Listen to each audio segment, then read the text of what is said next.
start, if you will find your name tent and your table, we're going to get settled in and get rolling.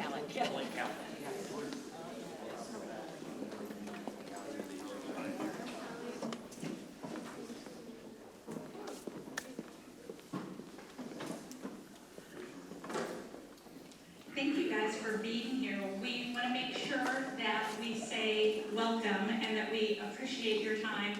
I'm Dr. Holly Morse-Kuntz. I'm superintendent in Dripping Springs ISD. To make sure you know where you are at the Long Range Facility Planning Committee.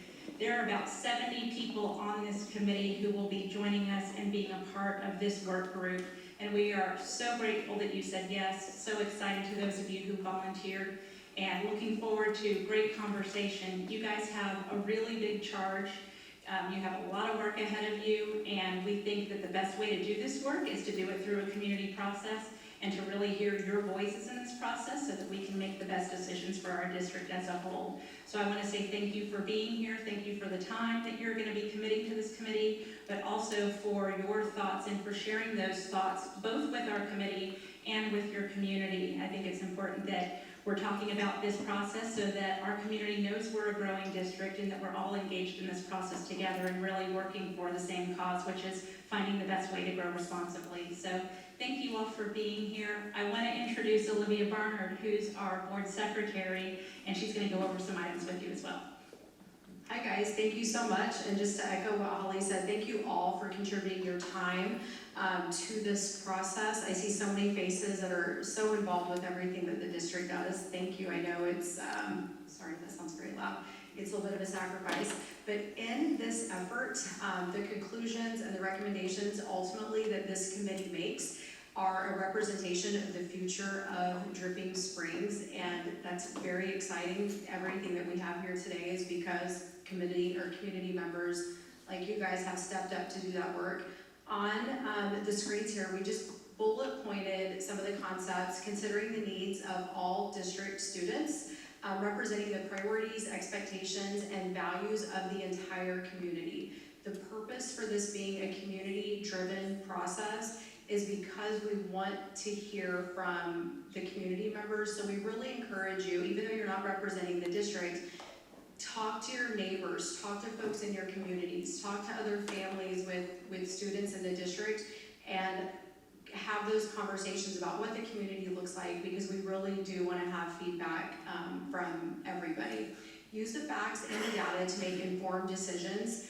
Your facilitator will share so much data with you in terms of population growth, district information, public education information, and strive for parity. This is one thing, it's a big goal of the district, is that we strive for parity through our facilities from all campuses. As you guys know, we have some campuses that were built in 1985, and we have newer campuses, and we really strive in terms of technology, in terms of capabilities. We really strive to give every student in the district parity throughout the district. So I think that this is a good blueprint of the direction. And again, just thank you guys so much for being here. We really appreciate that.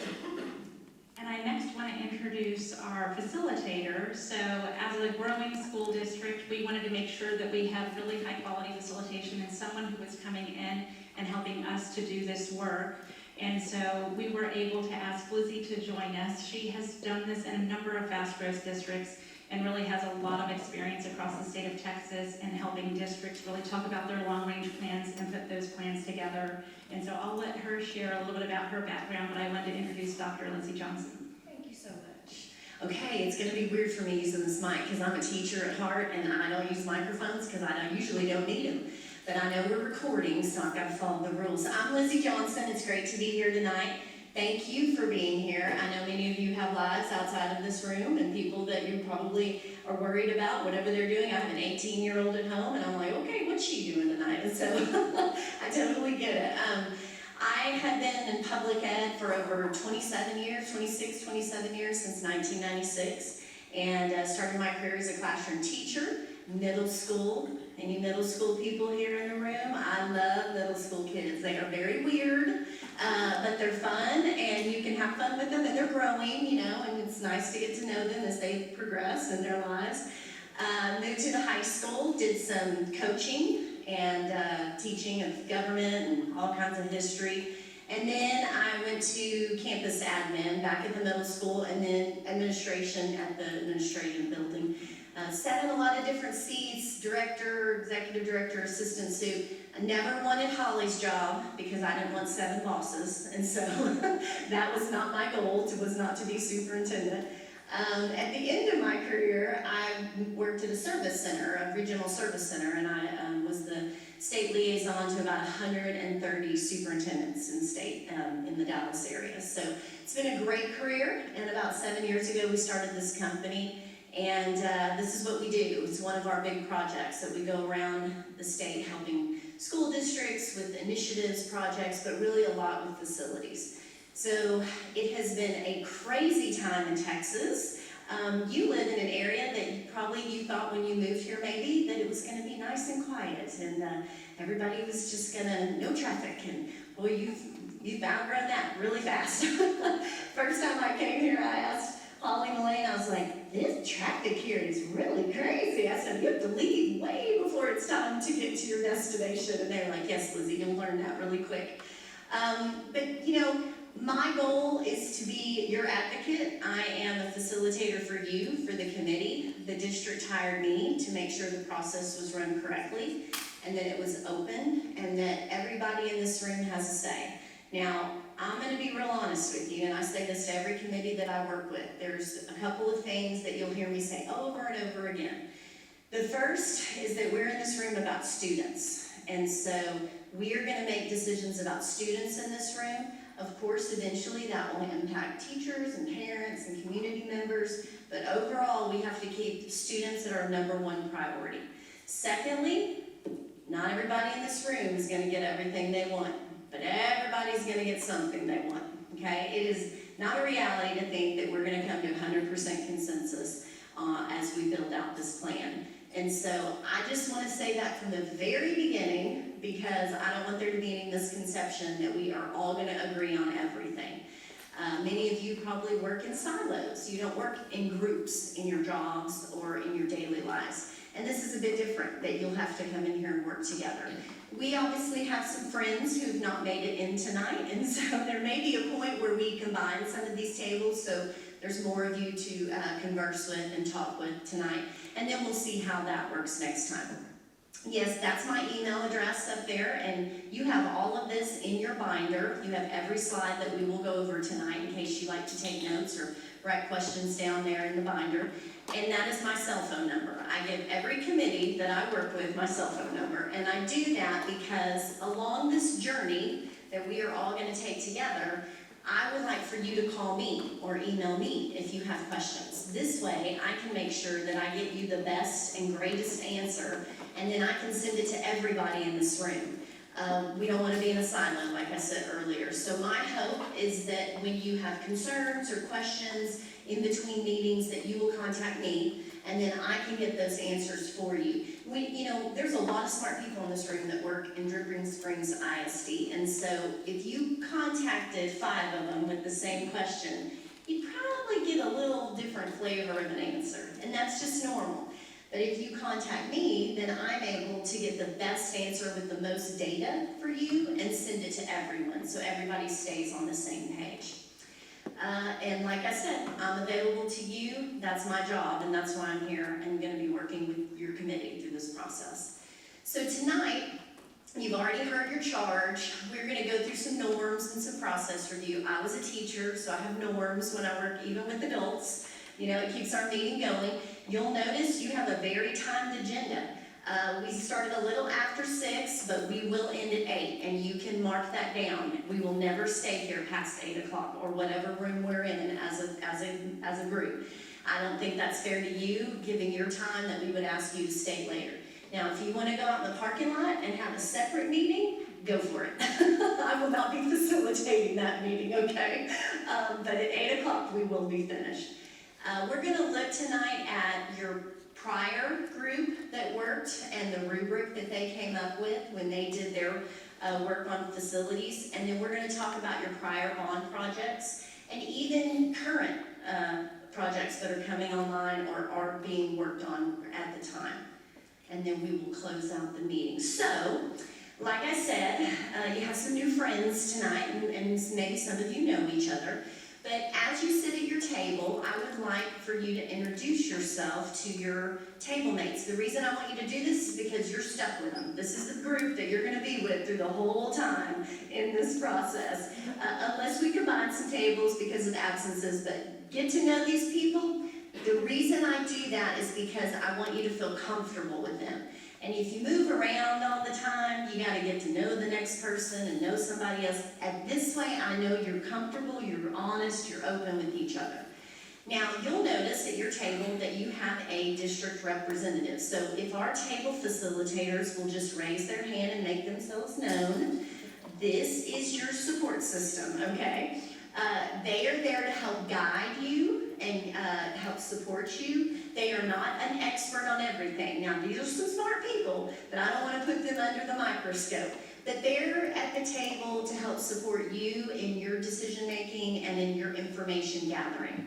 And so tonight, when we start our introductions, they will start and introduce themselves first, and then they will pitch it to either the person on their left or right and allow them to introduce themselves. Facilitators, when you are finished and your table has finished introducing, if you'll give me a thumbs up, that way I know to go ahead and move forward in the next slide. All right, so if y'all go ahead and have your introductions at the table. Okay, I think all the tables are finished. Everyone's had a chance to know each other. That's good. Like I said, this is probably going to be your group from now on, so I'm glad you had a chance to have some good conversation. Okay. So best vacation ever, I love that question because it kind of gives you some insight as to who the person is. You know, like if they say, oh, Disney's my best vacation. Okay, well, you know what they like. Or we went to Hawaii. Well, okay, they're beach people. You know, it kind of gives you some insight. My best vacation is my next vacation, okay? Because I love to travel, and that's my kind of passion, going and seeing new places. So I want you to think about that vacation, those vacations you've been on personally with your family or alone maybe.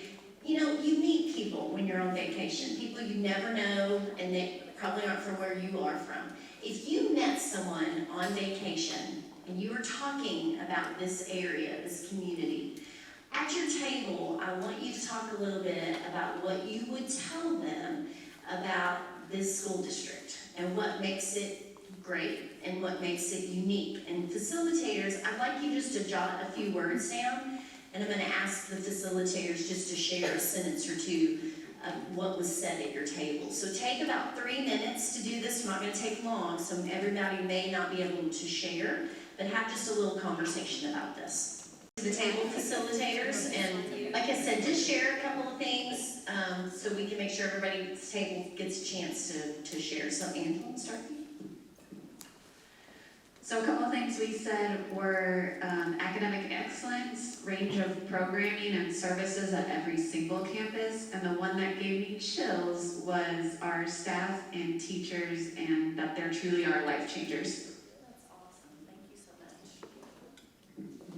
We talked about how the students are informed and they have great trust with the administrators and counselors and staff at the school. The best of both worlds with the small town personality and feel, but also having a very high quality of education, nice people and family feel, and that we're all Tigers. That's awesome. And I want to point out that we have invited some students to join us in this room, and we have one here tonight, and she is at the table too. And we like that because your students are your clients, and when they have a voice in this process and in this decision making, it's very important that we listen to them. Many of them have been in this district their entire schooling career, and so it's really good to get some input from them. Okay. My table said that we are in pursuit of excellence, so although we're a small town feel, but we're not staying the same, so we want to excel above the status quo. We have a great involvement and stakeholders that want to be involved to be educated and make good decisions for the district, and that we are right there on the cusp to tell the story of where we want to be in the next 5 years. That's awesome. Okay, table 5.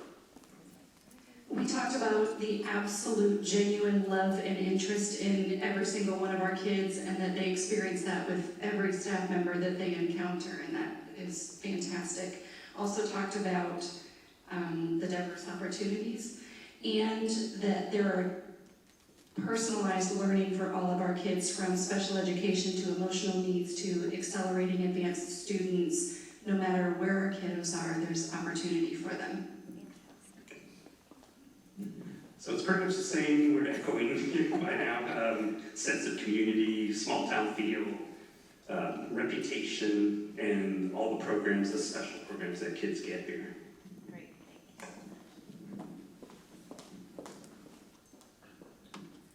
And we'll continue that theme. The sense of community was a big one, and the school as really kind of a focal point for that community was big. The connection that students have as they grow together, and they go through those different phases all together, and you have that ability to be with an elementary friend all the way through, all Tigers, and then just the immediate or the quick evaluation and plan to reach/support all students. Last but not least, table 8. So again, echoing the same sentiment, small town feel, one high school. I liked the phrasing, we're a community that gathers, we're a community that gathers around Tigers. Teachers are phenomenal in this district, and the program supports have been positive experiences as their own children have tapped into different services. So I like what Kevin said, he's like ditto, everything we said, y'all said, that's the truth, and that's why you're here. I mean, you wouldn't have come here tonight and been away from your family and your home and your work priorities if you didn't have a vested interest in all of this. So we could take a thread and weave it probably through all of you and all of these things that were said, and it all comes back to the fact that you are proud of your school district. And so as you make decisions in this room, and as you think about that, we've still got to make sure that we go back to our students. You wouldn't live here and you wouldn't have be part of this community if you didn't want to be here. And I think any fast growth district, I like to say they're destination districts. People don't move into communities unless they actually look at the schools and what they're about. And so that's kudos to you. The more dirt that's turned, these people are coming here because they really like what's happening in your district. So keep that in mind. Also, all these great things you said, that's the kids you have now. There's students that we are going to make decisions about that have no idea that one day they're going to go to Dripping Springs ISD and probably aren't even born yet. And so think about that as well. There's a whole lot of different variables here. Okay, thank you for sharing at your table. So as I said earlier, we're going to go through some norms and processes, and I'm going to turn it over to Elaine, and she's going to start our first presentation. Everything you need is always going to be at your table. So this is kind of like your playbook, right? So I'm an old coach, so that's how I like to say that. This is your binder. You will take this home. The reason we print things is because I know people like to go back and look at them. They like to take notes. They like to share with others the information they learn, and we want you to have a place to keep it. Every time you come into this room, the slides for that night will be printed and set at your place. And you'll just simply insert them into the next tab. We'll have some tabs for you next time. We don't take breaks, because if I give you a break, if I give you 5 minutes, you take 25-minute break, right? And so we got a lot to do. There are some restrooms and water fountains, and we have water back here right outside this door. Take a break. If you need a personal break, if you need to go make a phone call, go for it. And you're not bothering anyone. Don't feel like you can't leave if you need to get up and do so. The leadership team is here. They're here to help, and they're going to be answering questions as we go through this process. You know, that's the most important thing that we can do is ask questions and make sure that we're honing in on the right questions to ask so that we're getting the right information. And you being here is very powerful, because when you miss these meetings, you miss information and data, and it's hard to catch up. So the more you can be here, the more we appreciate that, because it'll help you in the end when you're making those decisions. So as a former middle school teacher, I have to tell you that I only have 4 rules, because that was about all they can handle. Okay, so that's what I do when I work with adults too. when you're talking at your table, y'all were really good at this a minute ago, let's just have one speaker at a time. That way we hear everything that's being said and we're processing it. Please respect the person who is speaking, whether they're presenting or sitting at your table, and listen with a desire to contribute and to also learn. And also just engage, be here. Our phones are great. I would never ask you to turn your phone off because I'm not that lady, okay? And I'll probably be checking my phone because the 18-year-old's already called me even though she knows I'm working, right? They don't see past the tip of their nose sometimes. So just make sure that you're here with us. If you need to get on that phone, go right ahead. That's fine. But the more you can be in this room, the better, okay? Now, this is the one big rule that we're going to stick to, and it's a process I use for Q&A. At no time in this room will you ever hear someone say, "Are there any questions?" Okay? Because what happens then is we open the floor to everyone discussing and asking questions, and a lot of times what that does is just continues to add more time and more time to these meetings. So what we will do instead, after a presentation is made, we will have table talk. And what does that mean? I'm going to tell you, hey, you've got 8 to 10 minutes to talk at your table. Because what Katie heard, your table member may have heard something different. And so it's nice just to talk to each other. And you may have information about the presentation that you want to share as well. After that table talk is finished, your facilitators will be listening and they'll be gathering questions. And the table will come to consensus on what question they want to ask. So we have 7 tables tonight because we have some friends not here. We'll have 7 questions. If at the end of the night, questions were not asked that you still have, there are some Post-it notes in the middle of your table. And we're going to put those on a Post-it note, and you're going to hand them to me. And I'm going to create what's called a parking lot. And that will be emailed to you after every meeting with all of the answers. So let me give you a little words of wisdom. If you're going to ask a question that you know is going to have some big time data about it, maybe that's a Post-it note question. That way we can go get that answer for you and send it to everyone and have a really detailed answer. No question is off the table though. Everything here is, we're going to ask them and we're going to have this process. And this will keep our meetings going very rapid and smooth because of all the information we have. Now, when we get to a point in our meetings that we're actually going to be at some campuses and doing tours, we'll do a little different that night because we're going to have some open discussion about what we see on those tours. So this process is really used after presentations. But when we do those tours, we'll have a little different flair on those evenings. So this is in your binder. You have this. These are our agendas. Notice the big draft watermark. That's not a mistake. I leave that on there because sometimes we have to change these agendas and we have to, be a little more prescriptive to what you all need. If we have a concern or something that keeps coming up, we might have to add that and change it a little bit. So you can see what we're doing. I show you this because sometimes people have a little angst when they don't know what's coming. And so now you know what we're planning for every meeting that you will be participating in. And you can see the 2 campuses that we'll be doing tours at and all the information you're going to be getting each of these nights. And then finally, after our 5 meetings, the board will be presented the plan by some of you. We will have some representatives from this committee who will be doing the board presentation. This is not my plan. I'm held here to facilitate it. You own it. It's your plan. And so you should be the ones presenting it to your board of trustees. So as we go through this process, like tonight is a lot of information. There's not any decision making. It's just background. But as we go through this process, there will be decisions to be made. And like I said earlier, some of you aren't used to working in groups. You're not in a collaborative setting in your job. So we have to learn how to understand gradients of agreement. If you cannot agree with something wholeheartedly, and you're like, no, Lizzie, I don't agree with that, and I say no to that, then you fall to the very far right of this column. But if you can see throughout the different columns, there's a lot of give me in this, so that you may not totally agree with it, but you can see how it could go ahead and move forward. So I show you this tonight. We will continue to talk about this. This is a great graph or infographic to use when you're talking to people, when you're talking about collaborating, because it shows people how you don't have to just say yes or no. There's a lot of middle room there. Now, I like to say that you're in your little family groups here, and there's a reason for that, because I want you to be comfortable. I want you to get to know each other.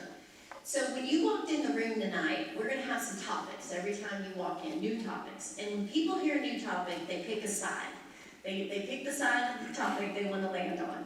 And then what we have is the grown zone. The grown zone is when you can get honest at your table and open about how you feel about that thing, or that topic, or that presentation, or that data. But eventually we all have to converge to a decision point. And if you'll notice, the one thing on this slide that does not wait for us is time. Time just keeps moving. We're already, at 45 minutes in, we've been here. And so we have to keep time, we have to keep these meetings moving because time is not going to wait for us to make these decisions and have these conversations. And then finally, when you entered tonight, you were solo. You may have found an elbow partner, you're at your table. It just shows how we're all going to flow into consensus eventually as we build out this plan to present to your school district. Okay. So this time, I'm going to turn it over to Elaine Cogburn. She's your deputy superintendent, and she is going to go through our first presentation.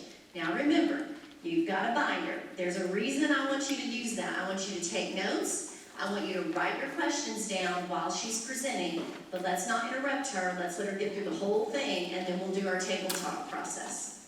Thank you. So good evening. I am Elaine Cogburn. I'm the Deputy Superintendent over Finance and Operations. I've been in school finance for 28 years in 8 different districts, all across the state, all in Texas. And the question that you answered earlier about what makes this a great district, just a personal story. When I left, I was in Dripping Springs from 2013 to 2018.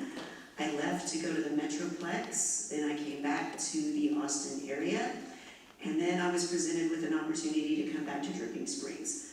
I never thought when I left that I would come back, but when I was presented that opportunity, what drew me back was knowing what a great district it was. It was small enough to know all the principals. When I was at Dallas ISD, there were like 65 people in accounting, and after a year, I still didn't know all of them. So with a small district, I can know the principals, I can know the central office team, I know the people. And I also remembered the great things our students were doing, and I wanted to be a part of that again because I was proud to say I worked for Dripping Springs ISD. So I am back. Been back about a year and a half. I was part of the 2014 bond and the 2018 bond in this district. Worked with those long-range facility planning committees. I was not part of planning for the 23 bond, but I did help Dr. Morris-Kuntz get it passed, finally, after 2 attempts. So here we are again, planning for our facility needs for the next 10 years. So this is a very important committee because you lay out our future. And so the last committee that did this work, there were about 50 people, both community, parents, and staff. And that committee was faced with a lot of challenges. It started in November of 2019, and we all know what happened in 2020. The world went crazy. And so the committee did meet, but did have to pause in May of 2020, and then reconvened, and finally finished up in February of 22. So we have 5 meetings scheduled for this committee. We are not going to go over 3 years, I hope. We're going to get in and get this done. The meetings were open to the public and recorded, so this group, same thing. The meetings are open to the public. We are recording them, and they will be posted on the website. And just like this group, the charge was to develop a long-range facility recommendation. What happens then? So we will do all of this work. We will have recommendations, and then those will be presented to the Board of Trustees. The board will then decide based on the recommendations. Do we need additional facilities? Do we need additional land? Do we need to renovate or remodel or add on to any facilities? So based on this work, the board will take that information and decide whether or not we need to act. And if we do, then a bond steering committee will be put together.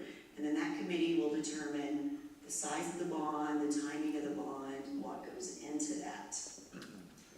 So here in bold letters, you have at the bottom, to keep in in mind, our facilities are planned to last for 50 to 75 years. They really last longer than that. So if you'll recall, the building over to the southeast of us, that was the original school building for Dripping Springs Elementary, or not Dripping Springs as a total, the district. And we finally moved out of that facility last June. So I say that lasted way more than 75 years. And most school facilities do last a long time. So the last committee, they had some really hard decisions to make.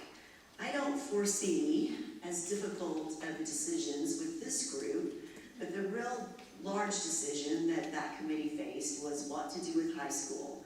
So we knew, based on the demographic numbers, that our high school campus was going to be exceeded by capacity. We're gonna have more students, so what would we do? And so 5 of the options that committee looked at: do we build a second comprehensive high school? Do you expand the existing high school? And if you've been at that campus, you know there's not a lot of room around it to expand. Do we build a 9th grade center? You'll see a lot of districts across the state go in that direction.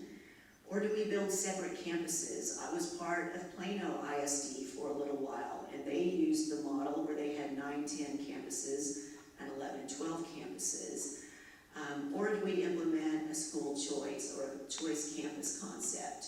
So those were the decisions that committee faced, and that's why that committee had to meet so long.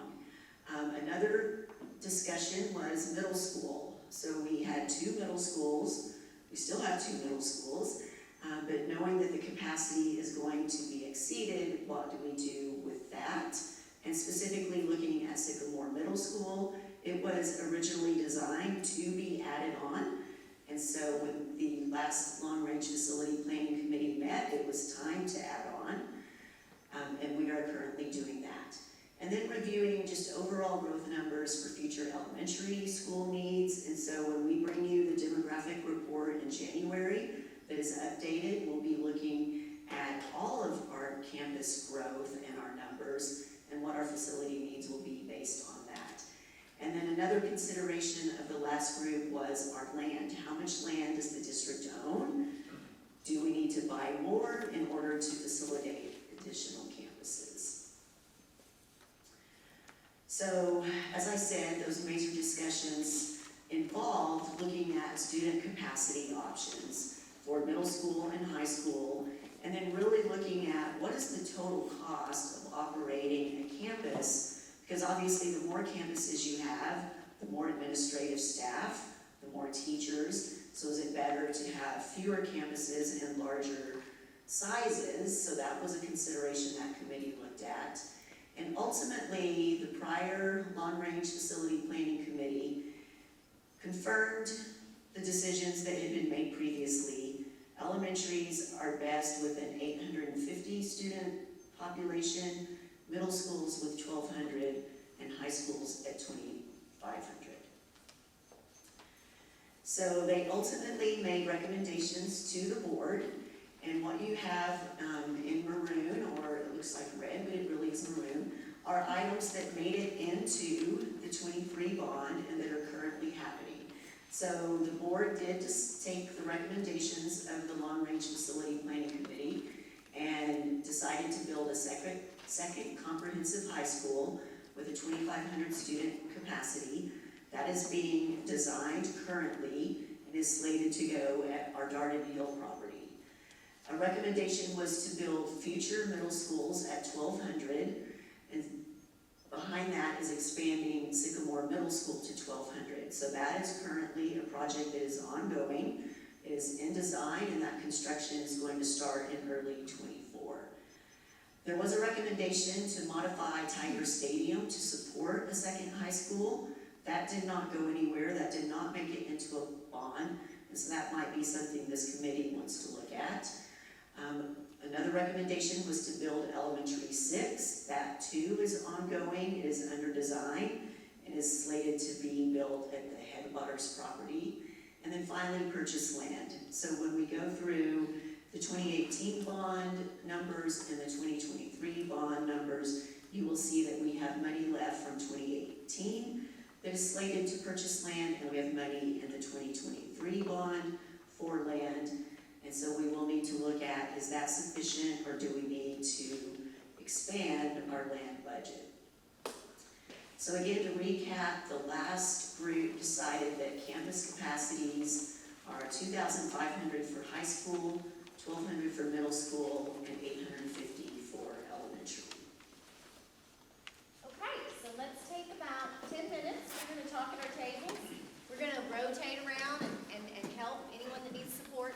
I'll let you know when we have about 2 minutes left, so that point you can get your question ready. Go ahead and get started. Okay, I'm gonna take advantage of the lull in the conversation, and we're gonna move forward and do our table, our Q&A. So we're gonna start up here in the front of the room, and we'll move around this way, and then the next time we'll start at a different place, and, you know, just kind of mix it up. That way, no table is always going last, because we don't want anyone to feel slighted in that way. So, table 8, I'm gonna hand you the mic, because there's not one at this table. That might be a better idea, so please ask our question. Thank you. Our group wondered what we're charged with, what are our needs, what data and resources are going to help drive those decisions, so we have some integrity behind the work. Great. Elaine, you wanna take that one? Yes.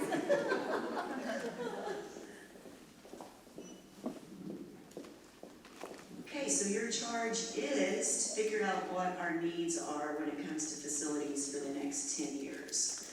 And I know tonight you do not have the data to make that decision, right? And so next meeting, we will look at our demographic update, and what that is a projection of our student enrollment numbers for the next 5 to 10 years. And then based on that, will we need an additional elementary? Will we need an additional middle school? Will there be a third high school potentially in the future? And so we will look at all of those numbers. And then the reason we will tour the high school and Rooster Springs Elementary is those are the two campuses that are not getting substantial renovations in the current bond. And so in the next 10 years, they will have facility needs such as plumbing, HVAC, etc. And so we will tour those campuses to get a feel for what is happening there. And then you will determine, do we need to look at updating those facilities? Also, our auxiliary facilities, so transportation. We just moved into this building, so we should be set for administration, and it houses maintenance and child nutrition as well. And so we'll look at all district facilities, not just campuses.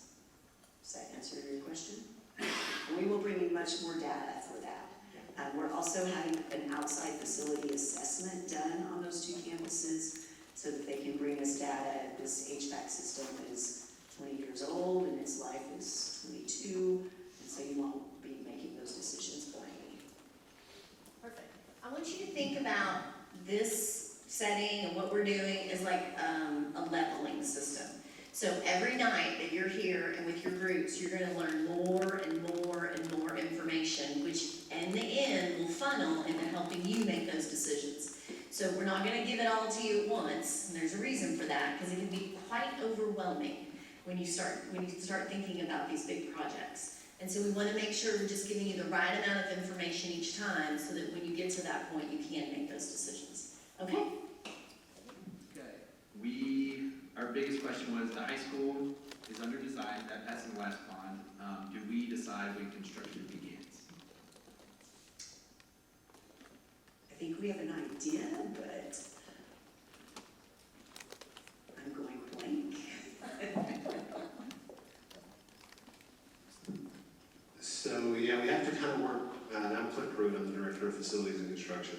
And so, working off of, so we talked about we're going to get a new demographic report, which drives a lot of things, but working off of, the last committee was working off of the previous demographic report, and that, those numbers for high school tell us that we're going to be at 120% capacity, 27, 28 school years. So The plan would be so it'll take us about a year to design it, and it's a 2 to 3 year construction process for a high school.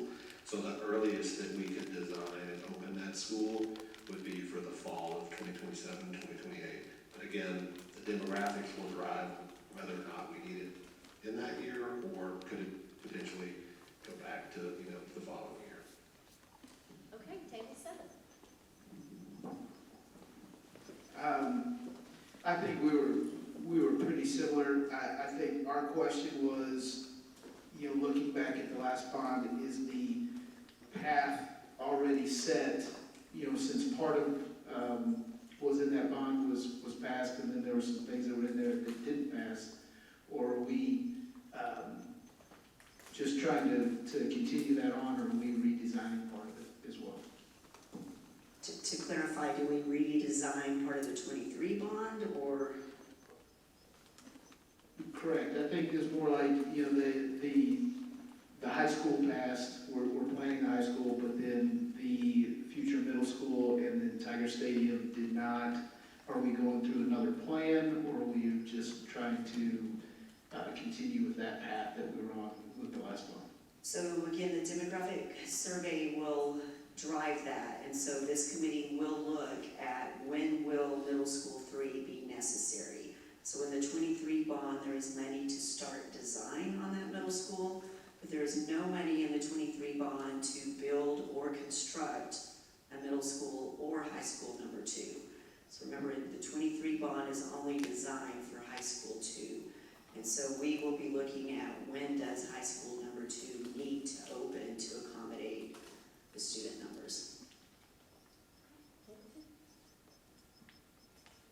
Our question was almost identical to table 7. We had quite a lot of discussion about the statement of modifying Tiger Stadium to support the second high school, and then that just went further into just the idea of designing number 2 just in its totality with regard to what will that look like over there, and then how would that support the whole district at both high schools.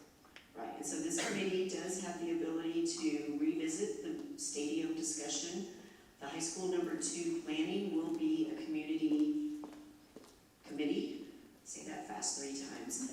That process starts up in January, and so there will be community forums for input on that design, and then that design will continue through the spring. So we're very, very early in that stage. Okay, I'm going to go ahead and let Kevin, since I've taken the mic. There you go. So we also had that question, so I'm going to skip to a different one. What is a choice campus concept? We had a little question about that. I'm gonna have to phone a friend because I don't really know. A choice campus concept is a magnet school. So they had looked at, could we do a fine arts magnet or a theater magnet? Like there's lots of different magnet schools that It's a magnet school. So they had looked at, could you do a 500 kid magnet school, but long term it doesn't meet our needs.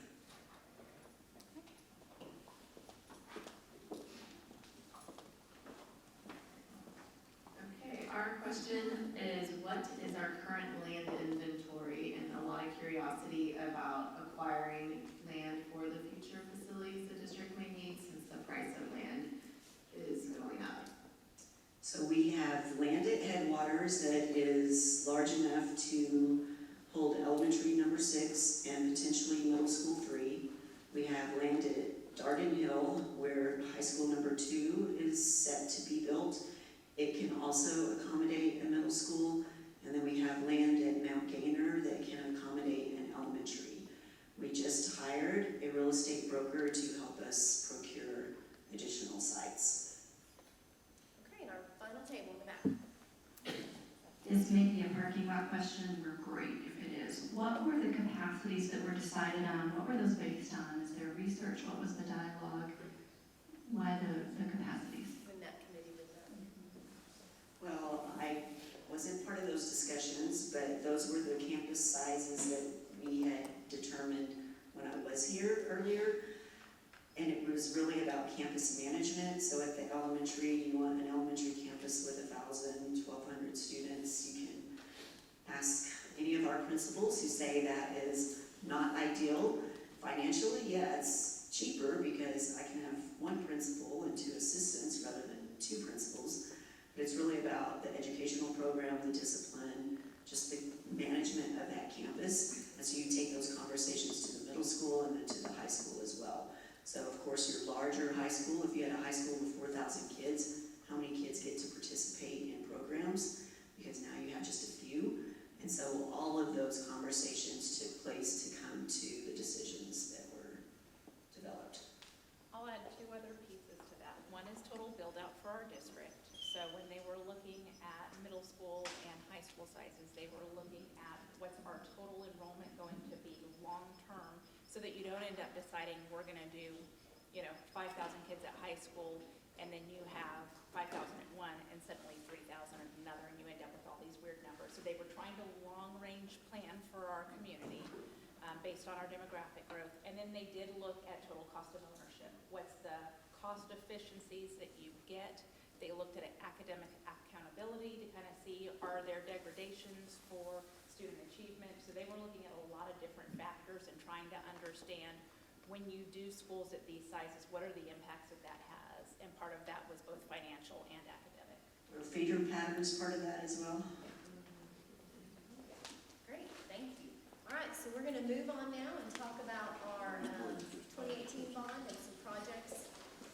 And so this is just to give you a recap of what happened with 2018 bond. So that bond was for a total of $132 million.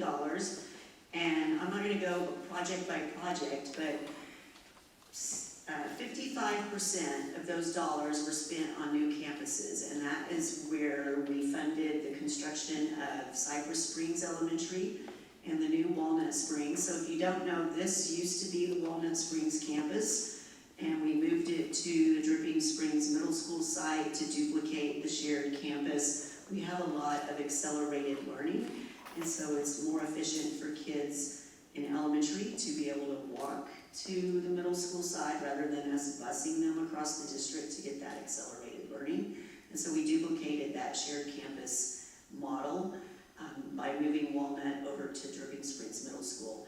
And then we had about 31% of that bond program spent on additions and renovations to existing campuses. 7% was for land, here on the second page. So there was $9 million allocated to land.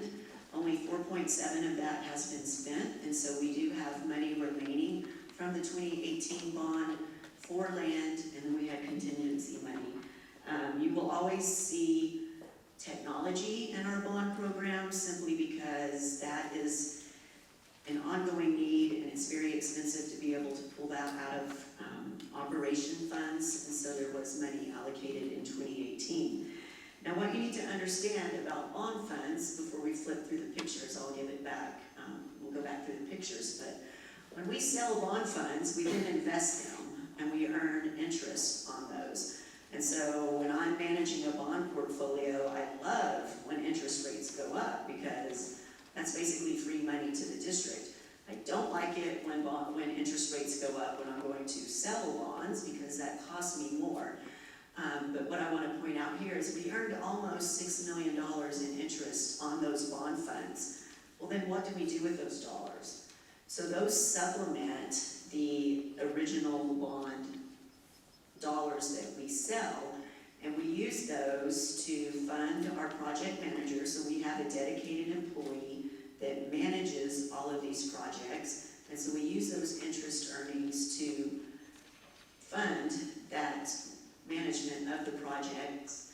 But we're also able to use those interest earnings to supplement a project. So remember, we're planning for a bond a year or two in advance, and those facilities may not be built for 3 or 4 years. So there's a lot that can happen during that time. So you set an original budget, and then things like COVID or inflation happen, and so those interest earnings help get those projects built if a project comes over budget. If everything is in budget, then you use those funds to do other projects. And so what the board has approved is allocating some additional projects such as safety and security, portables, design work for future projects, and then miscellaneous things. If we didn't have the interest or the project savings in a bond program for things like safety and security that is always changing, those would have to be funded out of the maintenance and operations budget, which funds teacher salaries. And so you can think about interest earnings on a bond program as the icing on the cake. It helps you build your projects, fund your projects, add more to your projects, and then add more projects as well. Also, with the 2018 bond program, we formed and developed a bond advisory committee. And so we are just forming a new committee that will meet next month for the first time to oversee the 23 bond program and future programs. And what that committee's charge is to get information on the projects as they're being built. Are they coming in under budget? What is the scope? Are they in alignment with the bond documents? And then they make recommendations to the board if there are funds left over, and they look at those leftover funds and the district needs and say, okay, we see that there are some needs for safety and security. We see that we need portables. They make that recommendation to the board on how to use those excess bond proceeds or interest, and then the board takes that under consideration. And so, as I said, we'll have a new committee starting next month to oversee the 23 bonds and everything in the future. So that's an overview of the 2018.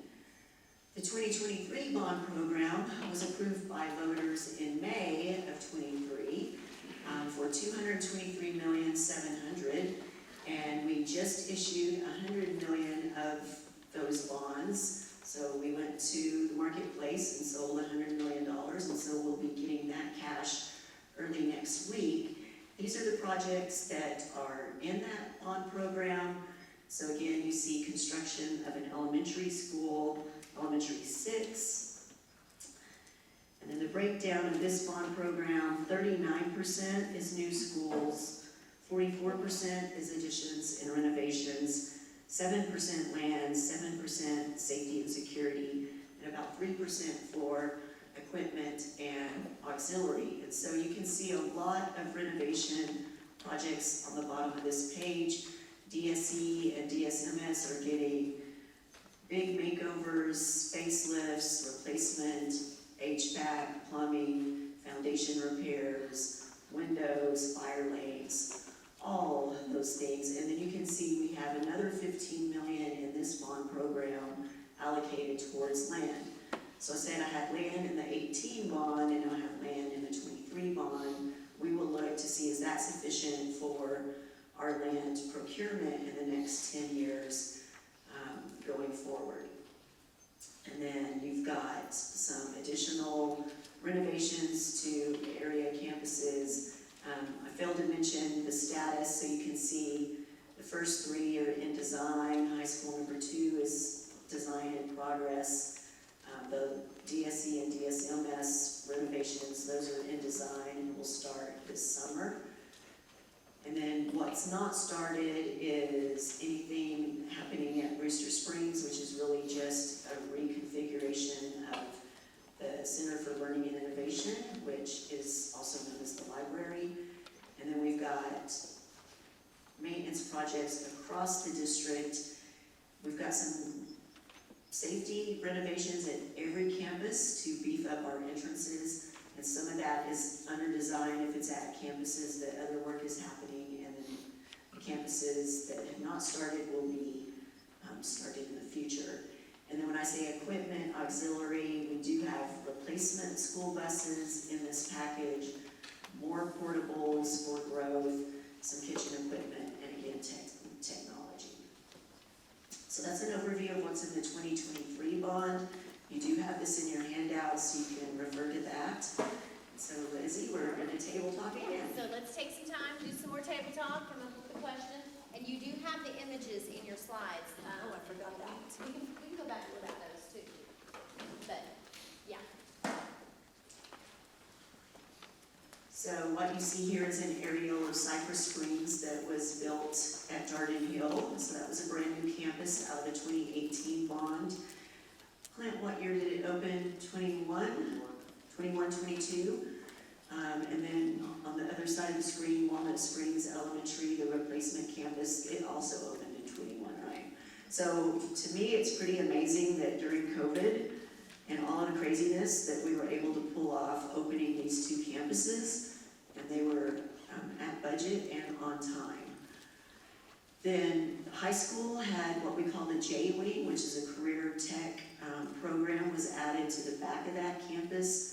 Really nice addition to that campus. There were some athletic improvements, and so you can see the track and the turf at the middle school was replaced as part of that. And then transportation. So transportation got a great makeover. It had the warehouse there and a very cramped office space. They now have a training room for all of their drivers to have meetings and a nice break room for drivers to hang out over there. And then this building, which we are super proud to be in, how many of you did not attend a board meeting in our old building? Okay, we'll have to take you on a tour. You just can't imagine the old boardroom compared to this boardroom, so we're really thrilled to be here. Now, this was funded out of those 18 bond program funds. All right, Okay. now table talk. All right, table talk time. Get started, and I'll let you know what your 2-minute warning is. Bring us back together. We've got some mics and some tables. If you don't have a mic, I'm going to bring one to you before your question. So let's start at our back of our room on this side, and we're going to start with this table back here. Okay, I don't really know how to word their question, but I'm gonna do my best to fumble through it. So the question is, with the two high schools eventually, what would that look like in parity for like the number? Would we be pushing the capacity of both campuses to like 2,200 so that they both be like in a 6A alignment? Or would one be a smaller campus and one be a 6A campus? Is that right? So that is TBD. That's going to depend on our projected student numbers, when that campus opens and how it opens. So we don't know that answer yet. Well, and if you think about your schools now, we have 5 elementary campuses. Their enrollment is based on their attendance zone, their feeder pattern, the number of kids enrolled in the district. So you can't predict that, and that's never going to be a stable number. That number is going to change over time and change over our demographics. So. I'm working in another district right now that's having the same conversation. They're opening a second high school, and it's exactly the same. They just don't know until it all folds out. Okay. Could you clarify for us again the renovations to our older campuses that were done in 2018 versus the ones that were done in 2023 versus what we may be recommending for a future? Is there a specific campus or all of them? DSC, DSMS, DSHS. I don't know what was done in 2018, so I'm going to phone my friend. So in the 2018 bond, there were some renovation work included for DSE and DSMS, but those were small, much smaller in scale. Then we did some exterior metal panels at Dripping Springs Elementary that were original to the mid-80s. We replaced the what you call the central plant, so the outside portion of the HVAC system that feeds everything on the inside. But what we didn't, because they still had several years of life left, was all of the HVAC equipment on the inside of the building. So that's what we're doing as part of this renovation. It will be everything on the inside of the building, so every individual classroom, air conditioning unit, the cafeteria, all of the flooring, so replacing all of the VCT tile that has to be stripped and waxed every year, and replacing that with a resilient flooring. All of the interior finishes will be upgraded. A lot of the electrical systems are from the original construction, so all those. So the renovations that were in the 2018 bond were on the order of around $3 million. The renovations at Dripping Springs Elementary in the 2023 bond are closer to $20 million. That answer the question? Good. All right. construction costs going up during COVID and whatnot. We're just kind of curious on how are you seeing that trend? Is it still rising, or is it starting to level off or go down? Sorry, that's personally, because I do this all over the state. It's like a lot of things, right?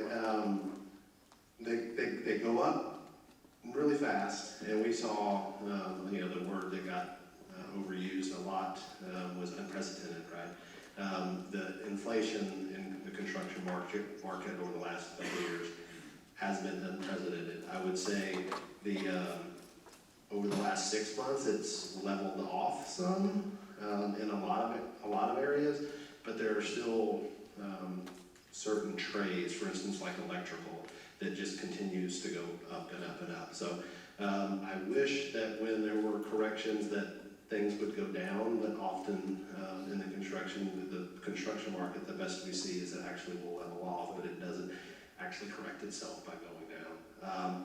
As an example, I know a question came up, heard talking at one of the tables where 2018 bond, Cypress Springs Elementary, Walnut Springs Elementary, we built those for around $285 a square foot, so under $300 a square foot construction cost. Those same exact buildings today would cost $450 a square foot or more. I'm just gonna give my 2 cents on this, because I just left a committee 2 nights ago, and that is exactly what the square foot, what the architect that was working there said. So it is totally different, and it is a crazy market, and very hard to predict what that's gonna be like. Okay. Our question was generated out of the, when Elaine, you had the comment about funds coming from the M&O side that would possibly take money away from teacher salaries. And do we have the ability as this committee to adjust the bond dollars so that that wouldn't happen, in order to be able to perhaps maybe ask for more in the technology pot, or, renovations or upgrades, things like that, refresh, so that would not happen in the future? So this committee does not have that ability. Those bond budgets were set. The bond advisory committee can say, okay, this project came in under budget and is complete, and there's $1 million left. We recommend the board use it for technology or portables or whatever it might be that might be funded out of M&O dollars. They can make that recommendation to the board, and the board ultimately decides.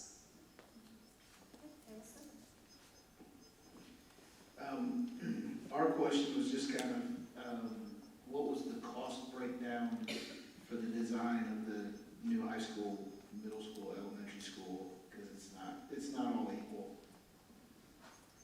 I think the breakdown of the 23 bond is still on our website, so this was just a summary of that, and so that breakdown should be on the 23 bond website, all of the projects listed specifically. Galen, can you put that on a post-it note, and we'll send that, the specifics out to the committee. Okay, sounds good. Okay, our group was curious about the process of zoning for our current campuses. Example was given, Walnut is currently over capacity after 2 years.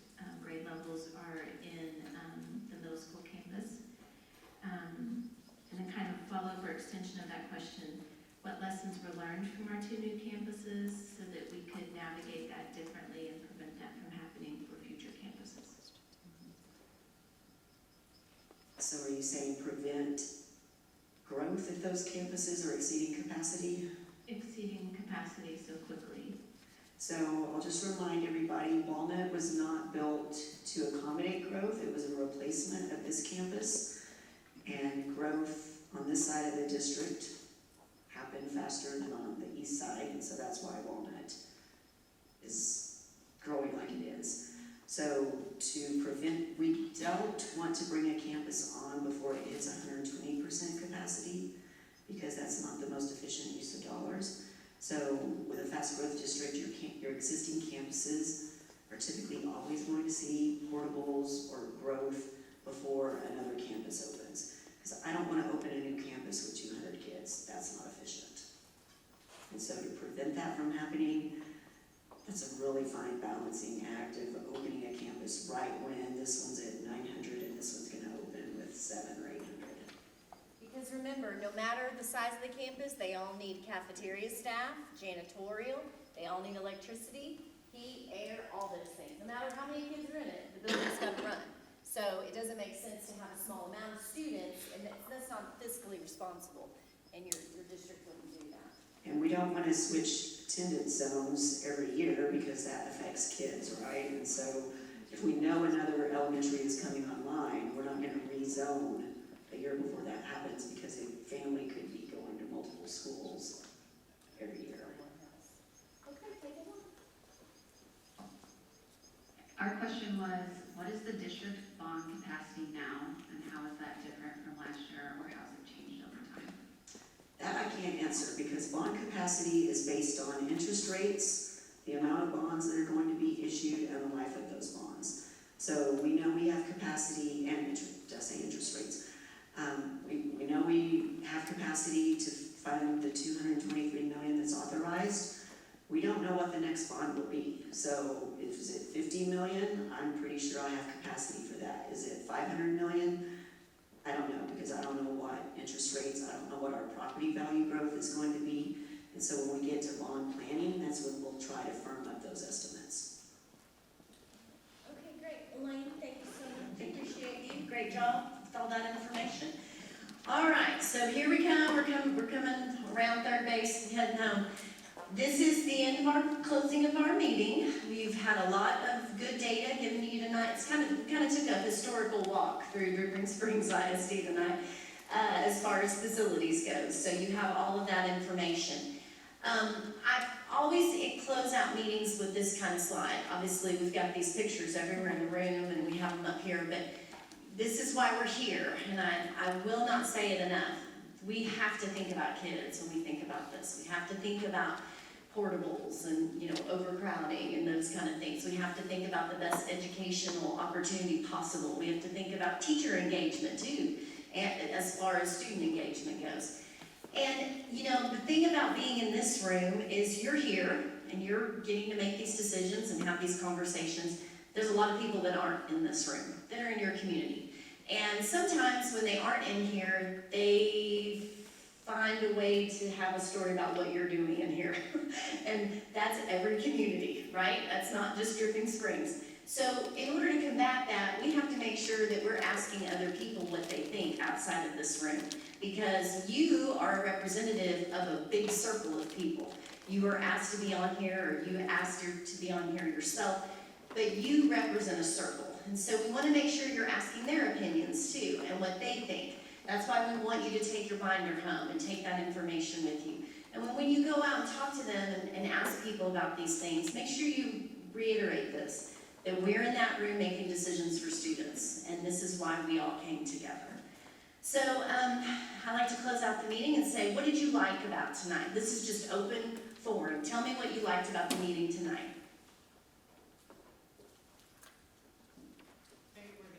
Very organized, thank you. Meeting new people, absolutely. Did anybody here meet new people tonight? Yeah, good, I like that. Very good, very good. Yes, ma'am? Fantastic representation in even just a small group, from kindergarten all the way to high school, across multiple campuses. We've got staff, that's really awesome. nice. Yeah, it's good. It's good to have those voices at the table, for sure, for sure. Now notice, I'm not gonna ask you what you didn't like, because I was a middle school teacher and I knew better than that. But is there something we could do better for next time? Yes, ma'am? I'd like to consider combining the groups that are really small, because I Okay. want to have. Yep, and we talked about that. So what we're gonna try to do is encourage our friends who aren't here to be here next time. We know it's a busy time of year for people, but we're gonna get more of a commitment from them and tell them if they know they can't make it, we're gonna replace them, or do what you're saying, pull the tables together more. Yes, I agree 100%. Yes, ma'am? Could it maybe be possible to send out a Google Calendar invite to everybody? Because I added mine for this one, but I think maybe if we sent one out and people, that way it's on their calendar. Sure. We can definitely do that. That's a great idea. Then it gets put on there. Yes, ma'am?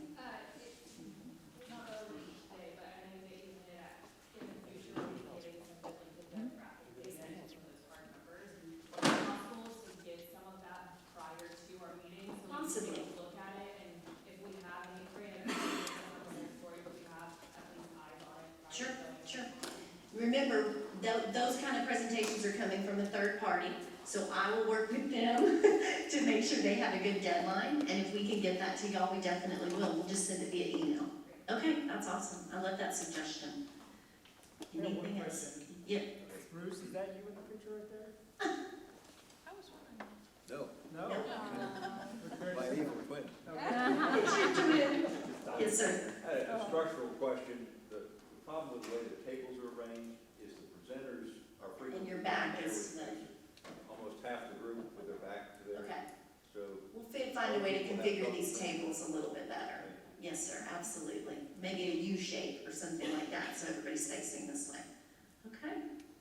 Fantastic. Well, I've enjoyed talking to you tonight. I know I'm going to get to know many of you much better. Remember, you have my cell phone, you have my email.